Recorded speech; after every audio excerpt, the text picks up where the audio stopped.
اوس نو حاجي صاحب ځوانه طالب ملا اغا صاحب پیر صاحب ګور ته وایم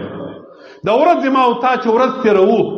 هر کار چې کوې فکر کوه په دې کې د دنیا ګټه ده که د آخرت ګټه ده په موبایل په فیسبوک باندې اخته یې د دنیا ګټه ده که د آخرت والله که د آخرت ګټه پکښې کې د دنیا تاوان که لږ وکړي عذاب که دې لږ وکړي ډېرو ګټه دې نشته په موبایل کې تقریر وکړه د آخرت ګټه دې ده پر موبایل ټلیفون وکړه د دنیا ګټه ده پروا نه کوي خو په موبایل کې د چنجي گیم کوه په موبایل کې فیسبوک ګوره پر فیسبوک باندې شان اړوه راړوه بې ځایه فحاش ویډیو شان پکې نشروه تا ته د چیش ګټه ده تی ماته نه ګټه راورسي دویم حدیث رسول الله صلی الله علیه وسلم فرمایي من حسن اسلام المرء ترکه ما لا یعنیه امام ابو داود وایي دا پنځه لکه احادیث په مغز کې خلاصه کې دویم حدیث دا دی اصلی اسلام نبی علیه السلام وایي هغه دی بهترین اسلام دغه دی نبی علیه السلام وایي کم شی چې د دنیا یا د آخرت ګټه نه ده پر مرتبه د هغه کار پرېږده ښه اسلام دا دی هغه شی چې د دنیا او د آخرت ګټه نشته باندې پرېږده دا شی مه کوه بس دا څومره جوړه خبره ده د دنیا څومره احکام در لاندې کېږي امام ابو یوسف رحمه الله قاضي دی د امام صاحب شاګرد دی د باچا په مخ کې ناست دی د دوو ملایانو سره باس دی هسې پر یو عامه مسله باندې نه د دنیا خبره شته نه د آخرت ګټه پکښې کې ده کجباسۍ دي ملایان دي یو پر یوه باندې راوغورځېږي بل پر بل باندې راوغورځېږي سره خبرې سره ډېرې سولې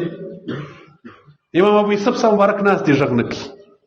د زمانې باچا هارون رشید ورته وایي ته ولې غږ نه کوې امام ابو یوسف صاحب وایي دی وایي د حدیث خبرو کې دې سره اخته دي چې نه د دنیا ګټه ده نه د آخرت دا حدیث ورته وایي چې من حسن اسلام المرء ترکه ما لا یعنیه ښه اسلام دا دی نبی علیه السلام وایي چې په یو شي کې ګټه نه وي بې فایدې کار وي نه د دنیا نه د آخرت دا مه کوه هارون رشید باچا انعام ورکړي ورته د انعام لایق اوس نو حاجي صاحب ځوانه طالب ملا اغا صاحب پیر صاحب ګور ته وایم د ورځې ما او تا چې ورځ تېروو هر کار چې کوې فکر کوه په دې کې د دنیا ګټه ده که د آخرت ګټه ده په موبایل په فیسبوک باندې اخته یې د دنیا ګټه ده که د آخرت والله که د آخرت ګټه پکښې کې د دنیا تاوان که لږ وکړي عذاب که دې لږ وکړي ډېرو ګټه دې نشته په موبایل کې تقریر وکړه د آخرت ګټه دې ده پر موبایل ټلیفون وکړه د دنیا ګټه ده پروا نه کوي خو په موبایل کې د چنجي گیم کوه په موبایل کې فیسبوک ګوره پر فیسبوک باندې شان اړوه راړوه بې ځایه فحاش ویډیو شان پکې نشروه تا ته د چیش ګټه ده تی ماته نه ګټه راورسي د روډ پر غاړه سپین ږیري راوځي دغه دیواله ته ناست دی زموږ سپین ږیري بس د مهاجر ته سره د کور راوځي د روډ غاړه یو کونج یو سپین ږیري نیولی بل کونج بل سپین ږیري سهار راوځي در غرمې پورې ناست دي نسوار وکه توکه بس دا کار روان دي غیبت کې په چا پسې لږ کوی سوی کې ډېر کولی سوی غیبتونه شروع یو څوک تېر څه پر دا لارې باندې پوچ فحش پسې ووایه نه دي د دنیا ګټه نه دي د آخرت بلکې د آخرت عذاب دی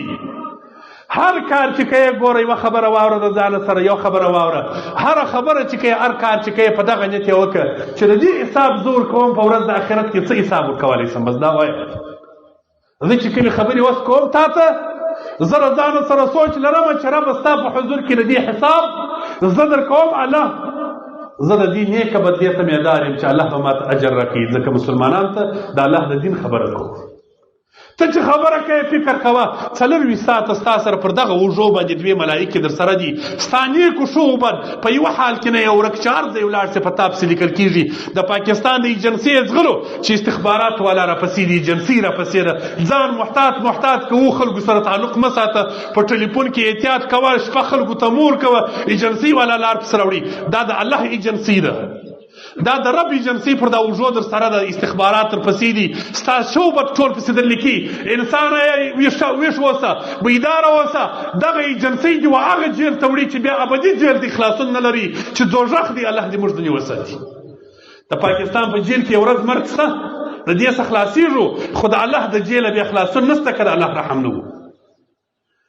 داسې کار مه کوه چې بې فایدې دی حاجي صاحب چې د روډ پر غاړه ناست دی پالتو مجلسونه نسوار او ګپې او غیبتونه کوې د دې پر ځای یو څو تصفیې پیدا کړه د یو شیخ د یو مرشد د دې خلیفه صاحب د مولوي ظریف صاحب څه وظیفه واخله ورته ووایه ورته زه به د ورځې 80,000 واره لا اله الا الله وایم اویا زره واره نه سوالې زر واره وایه اویا زره واره وایه د ورځې زر واره لا اله الا الله وایه په اویا ورځې کې اویا زره پرسوله حدیث مبارک دی که د هر مړي ته ور وبخښل دا ثوابونه که په قبر کې په عذاب اخته و د دې کلمې په خاطر الله د عذاب خلاصي اویا زره واره لا اله الا الله وایه مور ته یې وبخښه پلار ته یې وبخښه نیکه ته یې وبخښه که د قبر په عذاب مبتلا و الله یې خلاصي حدیث مبارک صحیح حدیث دی درود شریف وایه د الله پر حبیب علیه السلام درود وایه د ورځې سل واره خو وایه چې اللهم صل و اللهم بارک مه کوئ د خدای روی ته وګورئ بیا درته وایم اخرت مو دروند دی ګورئ موږ درته وایو په ورځ د اخرت مو در غاړې بیا نه سي نیولی د الله په حضور کې رب مو درئي موږ تاسو سره مخ کېږو د خدای په حضور کې پر دې مو ایمان دی موږ به سره مخ سو الله به زما څه پوښتنه کوي چې دا خلکو ته دې څه وویله زه به ورته وایم چې ربه ستا دغه بندګانو ته مې خبر رسولې وه دا دې درته ومې رسول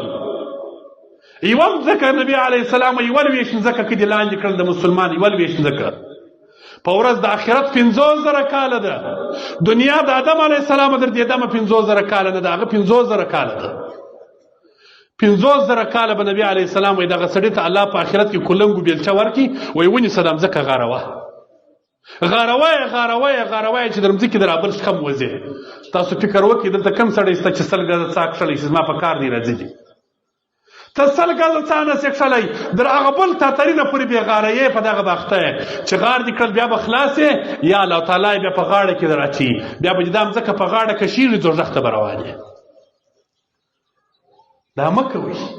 یوه لویشت مځکه چې ناحقه د مسلمان لاندې کې خلکو به ستا کلي لاندې کړي ولا که دا وایي چې پوښتنه یې وکړي نوم یې د اغایي نوم یې د ملایي نوم یې د شیخي د مسجد امام یې پر منبرو باندې ناست دي خو د خلکو مځکې لاندې کوي د مسلمانانو مځکې دغسې بلا کبولي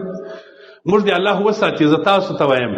مه کوئ د خدای لپاره د ځان سره ظلم مه کوئ د اولاد سره یې مه کوئ بچیانو سره یې مه کوئ زموږ کتابونه لیکي ګورئ که د یوه ذره غوښه پر بدن باندې په حرامو روپو شنه سول یا ستا یا د بچیانو په یوه ذره غوښه پر دې سوځل د جهنم په اور باندې واجب دي فرض دي